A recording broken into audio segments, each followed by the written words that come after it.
name is Elmer Stewart. I'm the President and Chief Executive Officer of Copper Fox Metals. I'm a qualified person under National Instrument 43-101 on a number of different commodities. Copper Fox, I've been here since 2009, and we built a very, very good portfolio of projects, which now consist of 2 advanced stage projects, and one of which is a joint venture with Teck Resources. And we've got a portfolio of assets which consists of 2 advanced stage projects. One is Schaft Creek and one is the Dyke project, but we also have 3 exploration stage projects. But we focused primarily on large porphyry copper systems in geopolitically stable areas, which is British Columbia, Canada, and in the Laramide copper province of Arizona. Now we have, in our exploration stage projects, we have the Eaglehead project, which was a recent acquisition in 2021. We've announced we're moving that to the mineral resource stage. I can't stress enough that that is a major milestone for a copper exploration project, because once that resource estimation is there, then we're going to be deeming that as an advanced staged exploration project. So look at the way the portfolio is developing. You got advanced stage projects, you got an advanced exploration stage project. Now, we're doing geophysical survey on the Mineral Mountain project. We are doing a alteration study from the airborne survey on Sombrero Butte. So they're not at the resource stage yet, but they're rapidly getting to the point where they could become a drilling stage project. So we have exploration. So we've got what I believe is a sustainable portfolio of assets that fits our business model. And clearly you got exploration, which can be advanced up. You got advanced exploration, which could actually go to the advanced stage project, being when you complete a preliminary economic assessment on.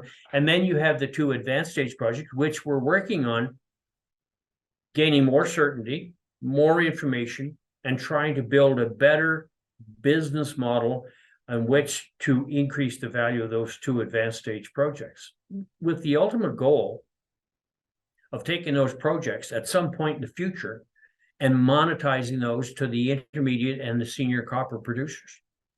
Let me put it in context for you. Schaft Creek is a very large project. It contains one of the largest undeveloped porphyry copper systems in North America. The key thing about it, it's a 4-metal system, which means there's 2 concentrates which will be produced, and they come with very clean concentrates.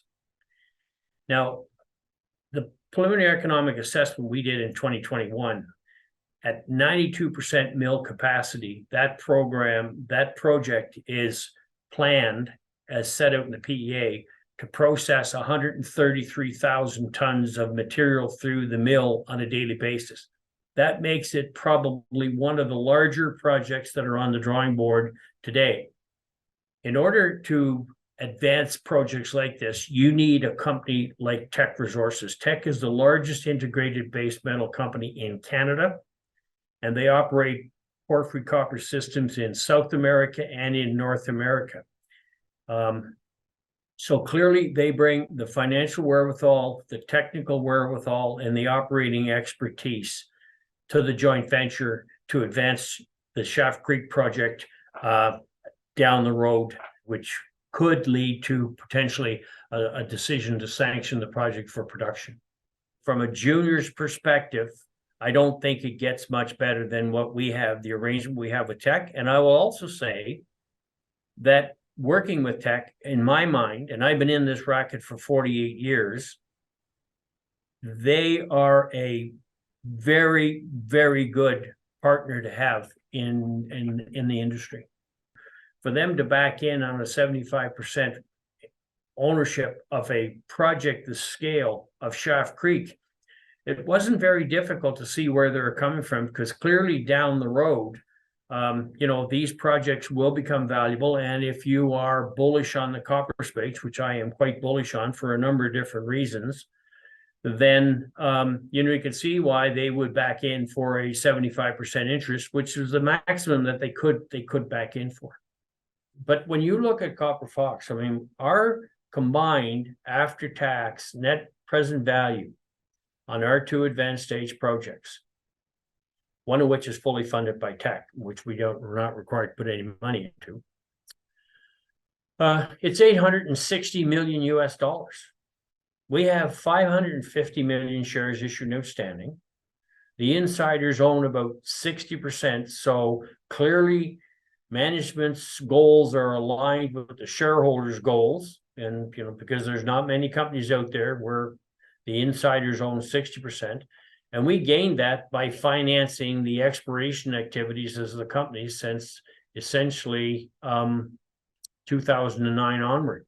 But the insiders have always put their money into the company to keep the company going, advancing its projects. Sometimes you spend more than others, but we're providing a call option on copper for the future. And if the copper demand goes the way people are forecasting it's going, that's a pretty good bet for a call option.